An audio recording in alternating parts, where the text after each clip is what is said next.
नमस्कार बंधुगण। देखु आमर एवं जो करेन्ट बैच चली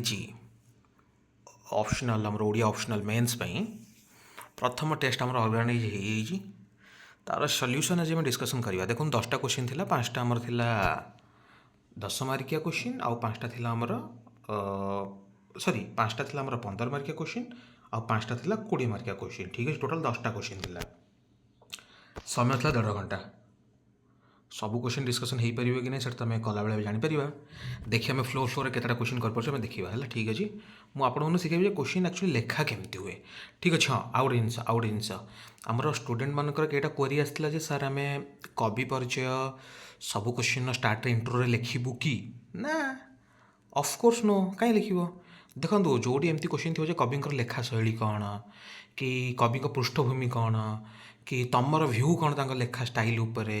कि जो टेक्निकल टाइप क्वेश्चन पचरा हो जोटा कि कविंर बेसी भूमिका रोचे से जगह कवि परिचय लिख कि जो इंडिपेंडेंट टाइप क्वेश्चन आसूँ। ठीक अच्छे, से लिख जमी एग्जाम्पल देखा सारला साहित्य केवल पुराणर पुनरावृत्ति नुहे बरम तत्कालीन ओडिया समाज और लोकजीवन एक जीवन दलिल। ये इंपोर्टान्स कौन रहा तत्कालीन ओडिया समाज और लोकजीवन एक जीवन दलिल। तुम्हें ये सारला शैली तो पचरा है कि सारला कि गोटे टिप्पणी दियो कि क्रिटिसाइज कर कि बुझीपार से टाइप किसी पचार तुम सारला कि पृष्ठभूमि कह तो सारला एत कहीं लिख से कौटी जन्म होते कौन पृष्ठभूमि था आदिकवि कहीं कह जाए से गुड़ा लिखा जीवन। ठीक अच्छे, आम लिखा कौन इंट्रोरे देखो गोटे जिन आमर क्वेश्चन कौन थी सारला साहित्य केवल पुराण पुनरावृत्ति नुहे बरम तत्कालीन ओडिया समाज और लोकजीवन एक जीवंत दलिल। क्वेश्चन बुझीगल माने आम ट्रांसलेट करूँ सारला दास ट्रांसलेट करना पुराण को कि पुनरावृत्ति करना आउ थे लिखी ना बरम ये गोटे नुआ छुंक दिखाई ओडिया समाज और लोकजीवन को सामिल कर केमती कौन देखो आंसर जा इंट्रोडक्शन आम इंट्रोडक्शन पार्ट तुम कवि केवल नाटा लिख आउ कौ टाइम पंचदश शताब्दी महाकवि शूद्रमुनि सारला दास ओडिया साहित्य आदि पर्वर एक माइलखुंट सरीगला गोटे लाइन तापर विषय किसी लिखनी। क्वेश्चन को सीधा आस रचित महाभारत केवल संस्कृत महाभारतर आक्षरिक अनुवाद नुह डायरेक्ट हिट कलु आम। ठीक अच्छे, पुनरावृत्ति नुह पचार ना केवल आक्षरिक अनुवाद नुह बरम एक मौलिक सृष्टि आसीगला आम तत्कालीन ओडिशार सामाजिक सांस्कृतिक राजनैतिक धार्मिक जीवन एक विश्वस्त चित्रपट। बुझीगला एमती इंट्रोटा दिहब डायरेक्ट क्वेश्चन को हिट कर तापर देखा तापर आम ये केमती कौन जा देखूँ तुम्हें ये बहुत पिला रैंडमली लिखे गोटे गोटे पॉइंट करी गोटे गोटे पॉइंट कर लिखि चलो। ठीक अच्छे, कि सेमती हुए तुम्हें जिते रैंडमली पॉइंट सब लिख बुलेट पॉइंट भी लिख तुम्हें प्राय टाइम कौन कर गोटे सब हेडिंग कि गोटे हेडिंग पॉइंट गुड़ा तुम एक्सपांड करी करी करी करी करी करी बहुत गुटे पॉइंट लिखी तुमको लगे मुझे बहुत किसी लिखिदेली ना तुमको सब अर्गानाइज करा पड़ो डिफरेंट डिफरेंट सब हेडिंग डिफरेंट माने बुझीपार मैंने तुम डिफरेंट एंगल सब देखा पड़े केमी देख पुराणर पुनरावृत्ति नुह यह एक मौलिक सृष्टि कथावस्तु नूतनता गुड़ा आसीगला। जमती आम एक्जामपल दी भीमंकर सिंहनाद बेलाल चंद्र मृत्यु होती ओरिजिनाल इयर नाला गंगा सहित शांतनु विवाह पूर्व सप्त ऋषि द्वारा परीक्षा ये भी मौलिकता नुआ आसी। दुर्योधन को धर्मावतार भाव चित्रण करवा भाई ये कौन कहीदे सर युधिष्ठिर को धर्मावतार कह जानी दुर्योधन को धर्मावतार भाव चित्रण करवा युद्धपाई निजस्व जुक्ति उपस्थापन आ माने कौन आ माने आ गोटे क्वेश्चन अच्छी आम यही टेस्ट ही तुम देखिपर। ठीक अच्छे, मुझे कहि कहीं दुर्योधन को से धर्मावतार भाव गणुंट सारला दास के जगह चलतु यार मौलिकतार आम लिखुचे। ठीक अच्छे, और चरित्र चित्रण में आम स्वतंत्र जब देख चरित्र मैंने डेमिगड अतिमानव नुहति देवता अतिमानव नुहति से माटर मनीष राग ईर्षा स्नेह मानविक दुर्बलता सबू रही। ठीक अच्छे, आ कुंती द्रौपदी गांधी चरित्र से साधारण ओडिया नारी स्वाभिमान और वेदना को प्रतिफलित कर रिफ्लेक्ट कर बुझीगल। देख मेन है यहाँ गोटे पॉइंट सब हेडिंग गला पुराणर पुनरावृत्ति नुह एक मौलिक सृष्टि। ठीक अच्छे, आ गए देख सेकेंड पार्ट आम क्वेश्चन कौन थी समाज और लोकजीवन विषय पचार से सीधा हिट कल तत्कालीन ओडिया समाज लोकजीवन जीवन दलिल से सब हेडिंग आउ कौन रहा यही सब हेडिंग आहरी सब हेडिंग आसला सामाजिक जीवन गोटे आसीगला सांस्कृतिक धार्मिक परिवेश गोटे आसीगला। देख सामाजिक तुम जहाँ नर्माल लिखुच ग्राम्य जीवन चलचलन परंपरा खाद्यपाई सब तुम तो चाहिए चाषी मूलिया केउट बणिक एम सब गोटे पॉइंट एक्सट्रा एक्सट्रा लिखिपर जो तुम रैंडमली लिख सेमती लिख जोटा कि भूल तुम यहाँ गोटे गोटे लाइन सारिदेव आपको बेस एक्सप्लेन करार ना। ठीक अच्छे, तुम मेन है केमती अर्गानाइज कर ही आंसर आने सामाजिक जीवन होगा जहाँ लिखा था लिखिदेव सांस्कृतिक धार्मिक परिवेश आसीगला जगन्नाथ धर्म जो चेतना आमर आसला शाक्त धर्म प्रभाव ये सब लिखाईगला जहाँ भी अच्छी तापर राजनैतिक आउ गोटे सब हेडिंग आसला से सब हेडिंग आउ गोटे सब हेडिंग राजनैतिक सामरिक चित्र ଭାଷା ଶୈଳୀ ବୁଝିପାରୁଛ। ତମେ ଯଦି ଏଇଗୁଡ଼ା ଖାଲି ମନେ ରଖିଦେବ ମୁଁ କେମିତି ଅର୍ଗାନାଇଜ୍ କରିଛି, ତାପରେ ତମେ ନିଜ ମନରୁ କିଛି ବି ପଏଣ୍ଟ ତମେ ଆଡ଼୍ କରିପାରିବ। ଆଉ ଉପସଂହାର ଗୋଟେ କନକ୍ଲୁଜନଟା ଦେବା ମଷ୍ଟ, ଯେ ଏହା ସ୍ପଷ୍ଟ କରେ ଯେ ଶାରଳା ଦାସଙ୍କ ମହାଭାରତ କେବଳ ଏକ ପୌରାଣିକ ଗାଥା ନୁହଁ, ଏହା ହେଉଛି ପଞ୍ଚଦଶ ଶତାବ୍ଦୀର ଓଡ଼ିଆ ଜାତିର ମହାକାବ୍ୟ, ଯାହା ସେହି ସମୟର ସମାଜ ସଂସ୍କୃତି ଜୀବନଧାରା ଏକ ସଜୀବ ଦର୍ପଣ। ତେଣୁକରି ଏହାକୁ ଜୀବନ ଦଲିତ କୁହାଯାଇଛି। ବୁଝିଗଲ? ବଢ଼ିଆ କୋଶ୍ଚିନ୍ଟା ଥିଲା। ଦେଖ କୋଶ୍ଚିନ୍ରେ ତୁମେ କ'ଣ ଲେଖୁଛ ସେଇଟା ଯେତିକି ଇମ୍ପୋର୍ଟାଣ୍ଟ ନୁହଁ, ତୁମେ କେମିତି ଅର୍ଗାନାଇଜ୍ କରୁଛ ସେଇଟା ବେଶୀ ଇମ୍ପୋର୍ଟାଣ୍ଟ। ତେଣୁକରି ସମସ୍ତେ କୁହନ୍ତି ଯଦି ଜାଣିଛ ସେଇଟା ଏନଫ୍ ନୁହଁ, ତୁମେ ଲେଖିପାରୁଛ କି ନାହିଁ, ସେଇଥିପାଇଁ ଟେଷ୍ଟ ଲେଖା ହୁଏ। ଦେଖ ପଞ୍ଚସଖା ସାହିତ୍ୟର ଜ୍ଞାନ ମିଶ୍ରା ଭକ୍ତି ଓ ସରଳ ଭାଷା ଶୈଳୀ ପଛରେ ଥିବା ସାମାଜିକ ରାଜନୈତିକ ଧାର୍ମିକ କାରଣ 1 2 3 ତିନିଟା ସବହେଡ଼ିଂ ତମର ଏମିତି ମିଳିଗଲା। ତୁମେ ଏଇଗୁଡ଼ାକୁ ଆରେଞ୍ଜ କରି ତୁମେ ତା ଅଣ୍ଡରରେ ଯାହା ସବୁ ଲେଖିପାରିବ ଠିକ୍ ଅଛି, ଯାହା ଲେଖିପାରିବ।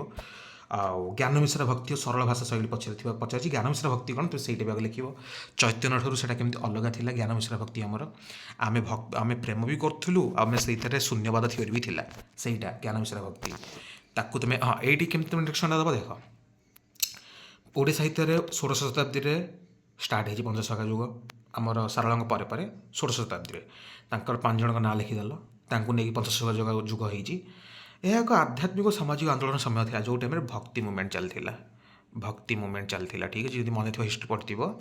ଆଉ ମେନ୍ କ'ଣ ଷ୍ଟାଇଲ୍ ଥିଲା, ଜ୍ଞାନ ମିଶ୍ରା ଭକ୍ତି ଗୋଟେ ହେଇଗଲା, ଆଉ ସରଳ ଭାଷା ଶୈଳୀ ହେଇଗଲା। ଭର୍ଣ୍ଣାକୁଲାର ଲାଙ୍ଗୁଏଜ୍ ଲେଖା ହେଉଥିଲା, ସବୁ ଜାତିକୁ ମାନୁଥିଲେ, ଏଇଟା ସବୁ ର୍ୟାଣ୍ଡମ୍ ପଏଣ୍ଟ। ତୁମେ ଏଗୁଡ଼ାକ ଯଦି ତୁମେ ସେଗୁଡ଼ା ଯଦି ଖାଲି ଏମିତି ଗୋଟେ ପଏଣ୍ଟ କରି ଲେଖିବ ଭଲ ଆସିବନି। ତୁମେ ଅର୍ଗାନାଇଜ୍ କର, ଅର୍ଗାନାଇଜ୍ କେମିତି କରିବା ଦେଖ, ସାମାଜିକ କାରଣ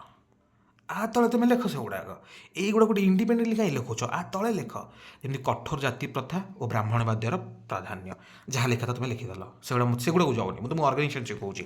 ଆଉ ଗୋଟେ ଆମର ହେଲା ସରଳ ଭାଷାର ପ୍ରୟୋଗ କାହିଁ କରୁଥିଲେ, କାରଣ ସାଧାରଣ ଲୋକଙ୍କ କଥିତ ଆମର ଯେଉଁ ସାଧାରଣ ଲୋକମାନେ ସଂସ୍କୃତରେ କଥା ହେଉନଥିଲେ, ସେମାନେ ସାଧାରଣ ଓଡ଼ିଆ ଭାଷାରେ କଥା ହେଉଥିଲେ। ତେଣୁକରି ଏଇ ସାଧାରଣ ଭାଷା ଭର୍ଣ୍ଣାକୁଲାର ଲାଙ୍ଗୁଏଜ୍ରେ କଲେ ସେମାନେ ଜଲ୍ଦି ବୁଝିପାରିବେ, ଆଉ ଗୋଟେ ବିପ୍ଳବ ଆସିପାରିବ, ଆଉ ଗୋଟେ ବେଶୀ ସ୍ପ୍ରେଡ୍ ହେଇପାରିବ ଜିନିଷ ଗୁଡ଼ାକ। ବୁଝିଗଲ? ତାରି ତଳେ ହିଁ ଲେଖା ହେଉଛି ସାମାଜିକରଣ ତଳେ। ଆଉ ଗୋଟେ ହେଲା ଜ୍ଞାନ ମିଶ୍ରା ଭକ୍ତି, ଏଥିରେ ଆମର ପିଣ୍ଡ ବ୍ରହ୍ମାଣ୍ଡ ତତ୍ତ୍ୱ ହେଇଗଲା, ଶରୀର ହିଁ ବ୍ରହ୍ମାଣ୍ଡ ଉପରେ ଗୁରୁତ୍ୱ ଦିଆଗଲା। ଏହା ଦ୍ୱାରା ବୁଝିଲେ ଯେ ବଡ଼ ବଡ଼ ଯଜ୍ଞ ବା ମନ୍ଦିର କରିବା ଦରକାର ନାହିଁ, ତେବେ ଯୋଗ ଧ୍ୟାନ ଏହିସବୁ ମାଧ୍ୟମରେ ଭଗବାନଙ୍କୁ ପାଇପାରିବ। ଏଇଟା ତୁମର ସବୁ ସେତେବେଳେ ବ୍ରାହ୍ମଣବାଦ ଥିଲା, ଯେଉଁ ମନ୍ଦିରର କଠୋର ପ୍ରଥା ସବୁ ଥିଲା ତାରି ଏଗେନ୍ଷ୍ଟରେ, ତ ସେଇଟା କାହା ଅଣ୍ଡରରେ ଆସିଲା, ସାମାଜିକ କାରଣ ଅଣ୍ଡରରେ ଆସିଲା। ବୁଝିପାରୁଛ ଅର୍ଗାନାଇଜେସନ୍ କେମିତି ହେଇଛି? ଆପଣମାନେ ଟେଷ୍ଟରେ ଜଏନ୍ କରନ୍ତୁ, ମୁଁ ଏମିତି ବଢ଼ିଆ କୋଶ୍ଚିନ୍ ସବୁ କରାଉଛି, ପୁରା ଏକ୍ସପ୍ଲେନ୍ କରିକି, ଆଉ PDF ବି ଦେଉଛି ସେଇଥିରେ, ଠିକ୍ ଅଛି। ଟେଷ୍ଟରେ ଜଏନ୍ କରନ୍ତୁ ଜଲ୍ଦି। ଚାଲନ୍ତୁ ତାପରେ କ'ଣ ଥିଲା, ତାପରେ ତୁମେ ଏଇଟା ସବୁ ଲେଖିଦେଲ ନା, ତାପରେ ତୁମେ ଧାର୍ମିକ ଗୋଟେ ଜାଗାରେ ରହିଥାଅ। ରାଜନୈତିକ କାରଣ ଥିଲା, ଯେଉଁ କୋଶ୍ଚିନ୍ 3ଟା ପାର୍ଟ ଆମର ଥିଲା ନା, ତୁମର ଲେଖିଦେଲ ଯେଉଁ ରାଜନୈତିକ ଅସ୍ଥିରତା ସେତେବେଳେ ଥିଲା, ବଙ୍ଗର ସୁଲତାନ ଗୋଲକୋଣ୍ଡାଙ୍କ ଆକ୍ରମଣ, ଆମର ରାଜାମାନେ ଗଜପତିମାନେ ଦୁର୍ବଳ ହେଉଛନ୍ତି, ମାଳିକା ସାହିତ୍ୟର ସୃଷ୍ଟି ହେଇଛି ସେଇ ଟାଇମ୍ରେ ପ୍ରତିକ୍ରିୟାରେ, ଆତ୍ମଶକ୍ତି ଉପରେ ଗୁରୁତ୍ୱ ଦିଆଯାଇଛି, ଜ୍ଞାନ ମିଶ୍ରା ଭକ୍ତି ଇଟିସି ଯାହା ବି ଧାର୍ମିକ ଜାଗରଣ, ଧାର୍ମିକ ଗୋଟେ ସବହେଡ଼ିଂ ଥିଲା, ରିଲିଜିୟସ୍ କଜେସ୍ ଯାହା ଆମର କର୍ମକାଣ୍ଡ ସର୍ବସ୍ୱ ଧର୍ମ, ସେତେବେଳେ ହିଁ ପ୍ରଚଳିତ ହିନ୍ଦୁ ଧର୍ମ ଅତ୍ୟଧିକ କର୍ମକାଣ୍ଡ ଯଜ୍ଞ ଦାନ ସେହିସବୁ ଉପରେ ବେଶୀ, ବାହ୍ୟ ଆଡ଼ମ୍ବର ଉପରେ ବେଶୀ ଡିପେଣ୍ଡ କରୁଥିଲା, ଯେଉଁଟାକି ଆମ ସାଧାରଣ ଲୋକ ପାଇଁ ବହୁତ ବ୍ୟୟବହୁଳ ଓ ଜଟିଳ ଥିଲା, ବୁଝିପାରୁନଥିଲେ। ତାରି ଏଗେନ୍ଷ୍ଟରେ ଏଇ ପଞ୍ଚସଖାମାନେ ସବୁ ରଚନା ଆଉ ଗୋଟେ ଧର୍ମ ଷ୍ଟାର୍ଟ କଲେ। ଶ୍ରୀ ଚୈତନ୍ୟଙ୍କ ଭକ୍ତି ଆନ୍ଦୋଳନ ପ୍ରଭାବ, ପ୍ରେମ ଭକ୍ତିର ପ୍ରଚାର, ସେଗୁଡ଼ା ସବୁ ରହିଲା। ଜ୍ଞାନ ମିଶ୍ରା ଭକ୍ତି ଆମର ଯେଉଁ ଓଡ଼ିଶାର ଗୋଟେ ସ୍ପେସିଫିକ୍ ଜିନିଷ ବାହାରିଗଲା, ସେସବୁ ପଏଣ୍ଟରା ଲେଖା ହେଇଗଲା ଧାର୍ମିକ କାରଣରେ। 3ଟା ସବହେଡ଼ିଂରେ ଆମେ ଲେଖିଦେଲେ କେତେ ପଏଣ୍ଟ ଲେଖିଲେ ଭାବ। ଠିକ୍ ଅଛି, ଦେଖିବା ଆଉ କେଉଁ କୋଶ୍ଚିନ୍ ଆମେ ଦେଖିବା। ଏଇଟା ରୀତିଯୋଗ ଗୋଟେ ଦେଖିଦେବା। ରୀତିଯୋଗ କବିମାନଙ୍କର ଅଳଙ୍କାର ବହୁଳ ରଚନା କେବଳ ପାଣ୍ଡିତ ପ୍ରଦର୍ଶନ ନଥିଲା ନା, ତାହା ତତ୍କାଳୀନ ସାମନ୍ତବାଦୀ ସମାଜର ବିଳାସପୂର୍ଣ୍ଣ ସାଂସ୍କୃତିକ ମାନସିକର ପ୍ରତିଫଳନ ଥିଲା। କୋଶ୍ଚିନ୍ କରୁଛି, সেটা କେବଳ ମାନେ ଅଳଙ୍କାର ଯେଉଁ ୟୁଜ୍ କରୁଥିଲେ ସେଟା କେବଳ ପାଣ୍ଡିତ୍ୟ ପ୍ରଦର୍ଶନ ଥିଲା ନା, ତାହା ତତ୍କାଳୀନ ସାମନ୍ତବାଦୀ ସମାଜର ବିଳାସପୂର୍ଣ୍ଣ ସାଂସ୍କୃତିକ ମାନସିକତାର ପ୍ରତିଫଳନ ଥିଲା। ଯୁକ୍ତି ସହ ବିଚାର କରନ୍ତୁ। ତୁମେ ଜାଣିଥିବ ପୃଷ୍ଠଭୂମିରେ ସେଇ ଟାଇମ୍ରେ ସବୁ କବିମାନେ ମାନେ ଆକ୍ରମଣକାରୀଙ୍କଠାରୁ ବଞ୍ଚିବାକୁ ରାଜାମାନଙ୍କ ପାଖରେ ଦରବାରରେ ରାଜକବି ଭଳିଆ ରହିବାକୁ ଭଲ ପାଉଥିଲେ, ପ୍ରୋଟେକ୍ସନ୍ ମିଳିଯାଉଥିଲା, ବହୁତ ପଇସା ମିଳିଯାଉଥିଲା, ରେକଗ୍ନିସନ୍ ମିଳିଯାଉଥିଲା, ଆଉ ସେମାନେ ଫ୍ଲାଟରିଂ କରୁଥିଲେ, ଚାଟୁକାର ହେଇଯାଇଥିଲେ ବହୁତ ଗୁଡ଼ିଏ। ଆଉ କିନ୍ତୁ ତାପରେ ବି ଭଲ କବି ଥିଲେ, ଯେଉଁମାନେ ଭଲ ଭଲ ଟପିକ୍ରେ ବି ଲେଖୁଥିଲେ, ପ୍ରେମ ଉପରେ ଭକ୍ତି ଉପରେ ବି ଲେଖୁଥିଲେ। ଠିକ୍ ଅଛି, ଦୀନକୃଷ୍ଣ ହେଇଗଲେ, ଉପେନ୍ଦ୍ର ପଞ୍ଚ ହେଇଗଲେ। ଠିକ୍ ଅଛି, ସବୁଟା ବାଲାନ୍ସ କରି ତୁମେ କୋଶ୍ଚିନ୍ଟା ଲେଖିବ। ମୁଁ ତୁମକୁ କହୁଛି କେମିତି ଲେଖା ହେବ। ଦେଖ ପ୍ରଥମେ ତ ଇଣ୍ଟ୍ରୋଡକ୍ସନ୍ ଯିବା। ମଧ୍ୟଯୁଗରେ ବିଶେଷ କରି ସପ୍ତଦଶରୁ ଊନବିଂଶ ଶତାବ୍ଦୀ ଯାଏ ପଞ୍ଚସଖା ପରେ ପରେ ରୀତିଯୁଗ ଭାବେ ଗଣନା କରାଯାଇଛି। ଏକ୍ଜାମ୍ପଲ୍ ଦେଇଦେଲା ଭଞ୍ଜ, ଦାସ, ସାମନ୍ତ ସିଂହାର, ଏମାନେ ସବୁ ରଚନା କରୁଥିଲେ। ଠିକ୍ ଅଛି, ଏହି ଅଳଙ୍କାର ବହୁଳତା କେବଳ କବିଙ୍କର ପାଣ୍ଡିତ୍ୟ ପ୍ରଦର୍ଶନ ନଥିଲା, ଏହା ତତ୍କାଳୀନ ଥିଲା ନା, ଏହା ତତ୍କାଳୀନ ସାମନ୍ତବାଦ ସମାଜର ପ୍ରତିଫଳନ ଥିଲା, ତାକୁ ଆମେ ବିଚାର କରିବା। केमती विचार करें देख सबहेडिंग देख देख प्रथम कथा पांडित्य प्रदर्शन प्रवणता आ अंडर लेख संस्कृत काव्यांशर अनुकरण रीतिजुगीय कवि मैंने संस्कृत अलंकार शास्त्र यथा मम्मट विश्वनाथ कविराज भली ग्रंथ द्वारा गभीर भाव प्रभावित थे से प्रमाणित करने चाहते ओडिया भाषा मध्य संस्कृत भली काव्यिक कसरत पांडित्य प्रदर्शन में सक्षम से संस्कृत बाहरी आसी आम ओडिया को संस्कृत ठार भी उपरକୁ ନେବାକୁ ଚାହୁଁଥିଲେ ସେଇ ଟାଇମ୍ରେ अलंकार छंदर व्यवहार करी जहाँ भी शब्द क्रीड़ा कठिन साधन कवि मैंने शब्द अलंकार जमक अनुप्रास श्लेष आदि बहुल प्रयोग करते भंजंकर वैदेश्य विलास प्रत्येक पद ब अक्षर स्टार्ट हो जहाँ भी नॉर्मल टेक्निकल जिन एग्जांपल दो पांडित्य प्रदर्शन आम कौन रहा संस्कृत काव्यांशर अनुकरण गोटे रहा आमर शब्द क्रीड़ा कठिन साधन रहा बौद्धिक आह्वान रहा नॉर्मल छोट छोट पानी लिखिदेल आम से मेन क्वेश्चन के सामंतवादी समाज और संस्कृति प्रतिफलन कौन तापर आम भर्सेस कराइबा आम एग्जांपल ये कराइबा ठीक अच्छे गोटे सेकेंड राजकीय पृष्ठपोषकता आमर गोटे जो रीतिजुगर अधिकांश कवि राजा व सामंत मान द्वारा पृष्ठपोषकता लाभ करुले रीतिजुगर अधिकांश कवि मैंने ठीक अच्छे से सामंत मान अंडर से रोते राज परिवार परिवेश विलास था व्यसन था सिक्योरिटी था श्रृंगारिकतार परिपूर्ण था सेमानंतर आश्रयदाता संतुष्ट करने रुचि अनुसार कविता रचना करते यही जो प्रतिफलन आम पॉइंट लगुचे गोटे राजकीय पृष्ठपोषकता होगा सेकेंड पॉइंट कौन विलासपूर्ण जीवन जीवनशैली चित्र होगा आउ गए आम श्रृंगार रसर प्राधान्य होगा प्रेम प्रेम जहाँ लिखा हुए साधारण जनजीवन दूरता होगा এইগুলো তো ମୋର ସବହେଡ଼ିଂ ଯେଉଁ ଛୋଟ ଛୋଟ ପଏଣ୍ଟ ହେଇଥିଲା ସେ ସବହେଡ଼ିଂ ତଳେ ତାପରେ ତାକୁ ସ୍ପ୍ରେଡ୍ କର ଯେମିତି ଆମର ବିଳାସପୂର୍ଣ୍ଣ ଜୀବନଶୈଳୀ ଚିତ୍ର ମାନେ କ'ଣ କାବ୍ୟର ଅଳଙ୍କରିତା ତତ୍କାଳୀନ ସମାଜର ବିଳାସପୂର୍ଣ୍ଣ ଜୀବନ ପ୍ରତିଛବି ଯେପରି ରାଜପ୍ରସାଦ ସୁନ୍ଦର କାରୁକାର୍ଯ୍ୟ ସଜ୍ଜିତ ହୋଇଥିଲା ନାରୀମାନେ ଅଳଙ୍କାରରେ ମଣ୍ଡିତ ହେଉଥିଲେ ସେପରି କବିମାନେ ନିଜ କାବ୍ୟ ନାୟିକାକୁ ଶବ୍ଦ ଅର୍ଥ ଅଳଙ୍କାରରେ ସଜାଉଥିଲେ ଚାଲ ଶୃଙ୍ଗାର ରସର ପ୍ରାଧାନ୍ୟ ସାମନ୍ତବାଦୀ ସମାଜରେ ବୀରତ୍ୱ ଅପେକ୍ଷା ମାନେ ଯେଉଁ ଯୁଦ୍ଧ ୱାର ଅପେକ୍ଷା ଶୃଙ୍ଗାର ଓ ବିଳାସକୁ ଏନ୍ଜୟମେଣ୍ଟକୁ ଅଧିକ ଗୁରୁତ୍ୱ ଦିଆଯାଉଥିଲା ତେଣୁ କାବ୍ୟର ମୁଖ୍ୟ ବିଷୟ ଥିଲା ନାୟକ ନାୟିକାଙ୍କ ରୂପ ଦର୍ଶନ ନଖଟରୁ ଶିଖ ବର୍ଣ୍ଣନା ପ୍ରେମ ମିଳନ ବିରହ ହେଇଗଲା ସାଧାରଣ ଜନଜୀବନ ଦୂରତା ରୀତି କାବ୍ୟରେ ସାଧାରଣ ଲୋକଙ୍କ ଦୁଃଖ ଦାରିଦ୍ର୍ୟ ଏଇଟା ତ ଆମର ଲେଖା ହିଁ ହେଉନଥିଲା ସମାଜର ଚିତ୍ର ପ୍ରାୟତଃ ନଥାଏ ଏହାର ଜଗତ ଥିଲା ରାଜପ୍ରସାଦ କେନ୍ଦ୍ରିକ କାଳ୍ପନିକ ଓ ଆଦର୍ଶବାଦୀ ଭଞ୍ଜଙ୍କର ଯେମିତି ଲାବଣ୍ୟବତୀ ତୁମେ ପଢ଼ିଥିବ ଯୁକ୍ତି ଓ ସିଦ୍ଧାନ୍ତ ଏବେ ଭର୍ସେସ୍ ଆମେ କଲେ ବୁଝିଗଲ କେମିତି ଲେଖା ହେଉଛି ଏଇଟା ହେଲା ଷ୍ଟାଇଲ୍ ଲେଖିବାର 320 ଆସିବନି କେମିତି ଆସିବନି ଭାଇ 300 ପାରି ହେବ ଏହି ଦୁଇଟି ତୁମେ ଖାଲି ମନେ ରଖ ଯାହା ସବହେଡ଼ିଂ ଦେଉଛି ସେଇଟା ମନେ ରଖ ତା ଭିତରେ ତୁମେ ଯାହା ବି ଲେଖିଦିଅ ଠିକ୍ ଅଛି କିନ୍ତୁ ତୁମେ ଅର୍ଗାନାଇଜ୍ କରିଦେଲ ଯେ ଲେଖୁଥିବ ସେ ମାର୍କ ନଦି ଯିବ କୁଆଡ଼େ ଯେ ସବୁଥିରେ ଦେଉ କିଛି କିଛି ମାର୍କ ଭାଇ ଆରାମସେ 300 ବାହାରିଯିବ ତୁମର 500 ମାର୍କ ଅଛି ଟୋଟାଲ୍ ଦେଖନ୍ତୁ ଯୁକ୍ତି ସିଦ୍ଧାନ୍ତ ଏହି ଦୁଇଟି ଦୃଷ୍ଟିକୋଣ ପରସ୍ପର ବିରୋଧୀ ନୁହନ୍ତି ବରଂ ପରିପୂରକ ଏଇଠି ତୁମେ କମ୍ପ୍ଲିମେଣ୍ଟ ଇଚ୍ ଅଦର କରିଦେଲ ସାମନ୍ତବାଦୀ ସମାଜ ଓ ସାଂସ୍କୃତିକ ପରିବେଶ ସୃଷ୍ଟି କରିଥିଲା ଯେଉଁଠି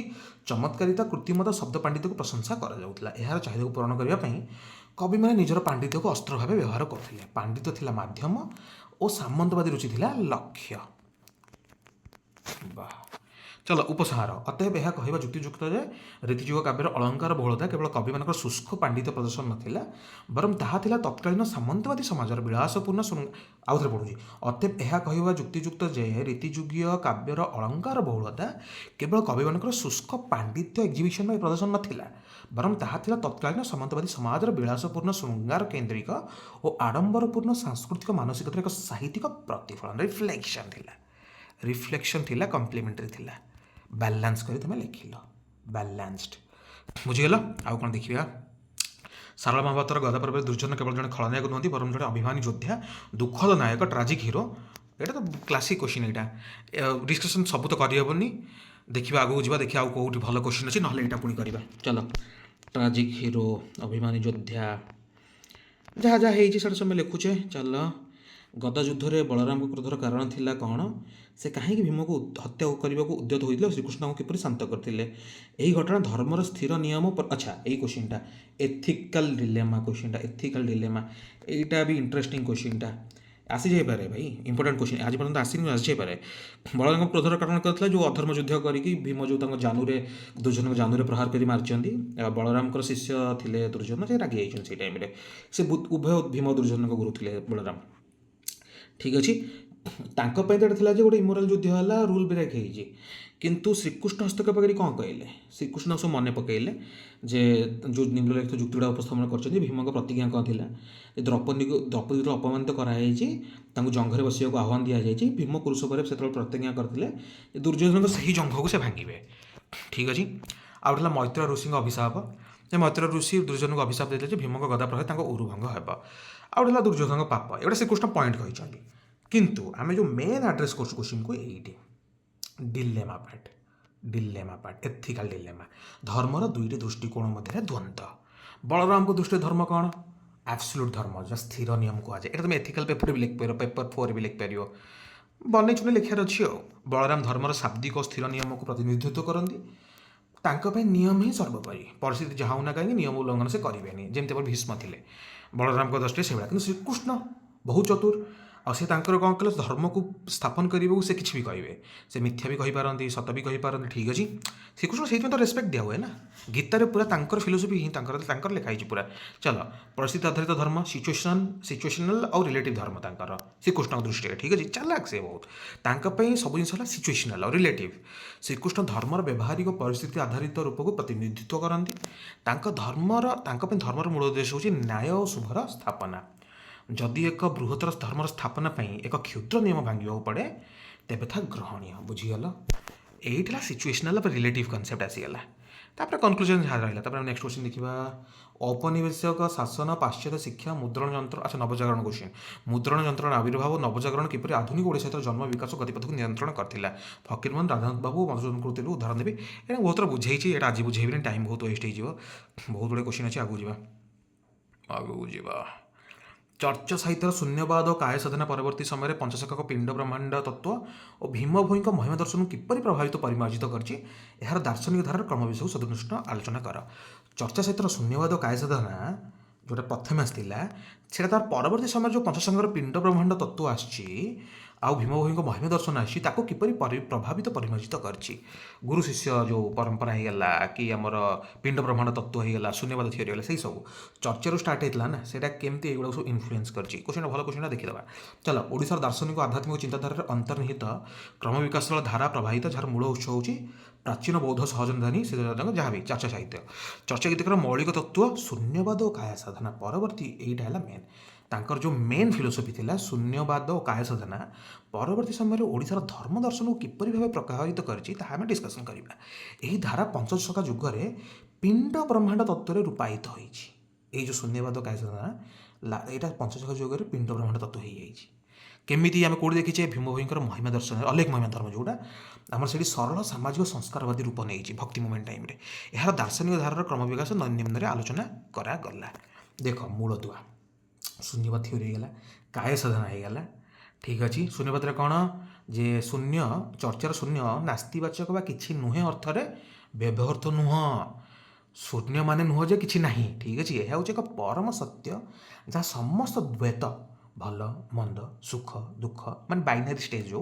ताठू ऊर्धर थी एक अवर्णनीय अवस्था यह महासुख कुआ निर्वाण कुआए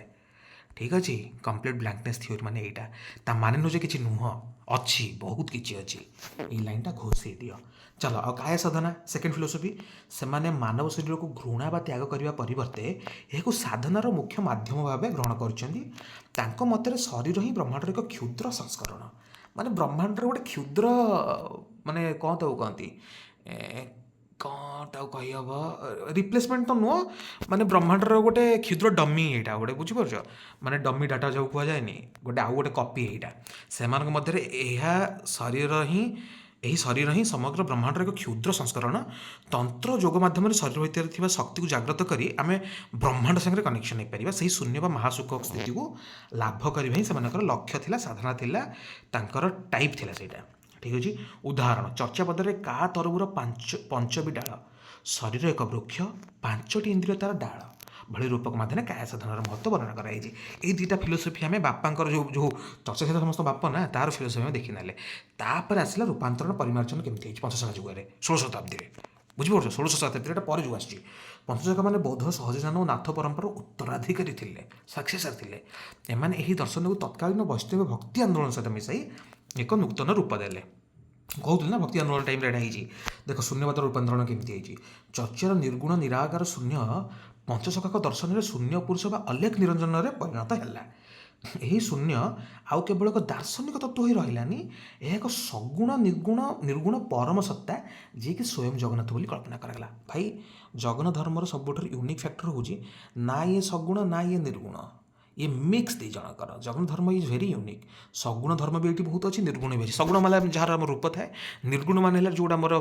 एनर्जी पार्टा जो आमर साधना जो करूँ आम शक्ति साधना से जिन गुड़ाक है मिक्स आमर देखो एग्जाम्पल अच्युतानंद दास शून्य संहितार यही शून्य पुरुषर विस्तृत वर्णना रही जगन्नाथ को दारु ब्रह्म दारु ब्रह्म जो काठ भितर थाए आत्मा थाए दारु ब्रह्म कह पचारे शून्यवाद चेतना कार्य कै बुझीगल आम जगन्नाथ धर्म सब जानथिब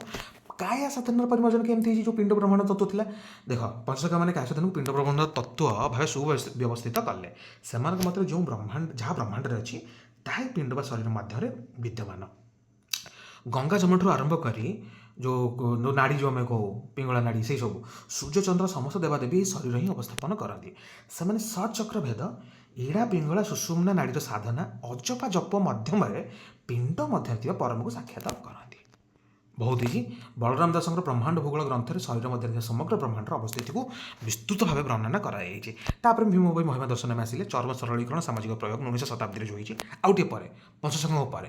ठीक अच्छे भीम भोई और महिमा धर्म यार एक दास धारार शेष और सबुठ संस्कारवादी पर्याय था मैं लास्ट फेज जो था शून्यवाद चरम रूप होगा जहाँ भी से सब लिखिद पढ़ीद एवं काया साधन सामाजिक रूप आसीगला ठीक अच्छे जो भीम भोई अमर पंक्ति मो जीवन पछे नरके पड़ी था जगत उद्धार हो व्यक्तिकेन्द्रिक काया साधन सामूहिक कल्याण दिग को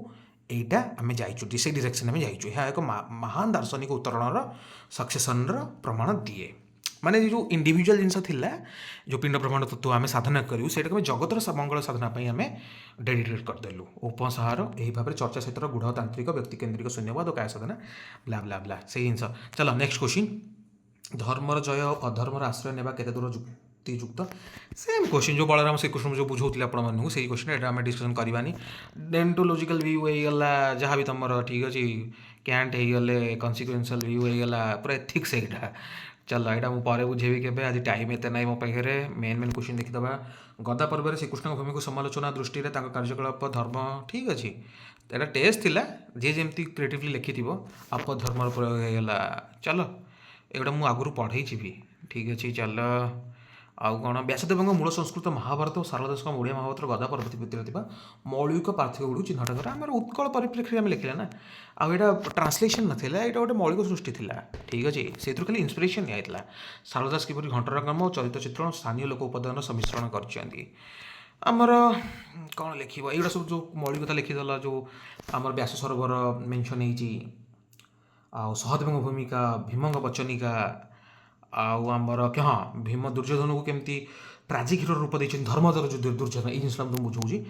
सारणा मौलिक कल्पना अनुसार दुर्योधन मस्तक धर्म और शरीर अधर्म बास करुला तेणु से धर्मवादर ट्राजिक हिरो रूपे ये कर परिस्थिति सेमती पहले माँ को बेचित कराई से सपुनी केमती भूल बाटर नहीं जाइए पुणी भीम को केमती बेचित कराई पांडव मैंने कर जो द्रौपदी स्वयंवर टाइम से सब मिसे ठीक अच्छे गोलक पुत्र छेड़ा हुए ना दुर्योधन को से सब मिसेक कहुए से परिस्थिति बंधा थे धार्मिक परिसर जगन्नाथ चेतना व्यवहार कर शाक्त प्रभाव आम व्यवहार करमती बहुत किसी अच्छी 10टा क्वेश्चन तो आज सब डिस्कसन करहबनी कि बहुत किसी डिस्कसन करदेली जो मैंने टेस्ट सीरीज जॉइन कर अच्छी से करें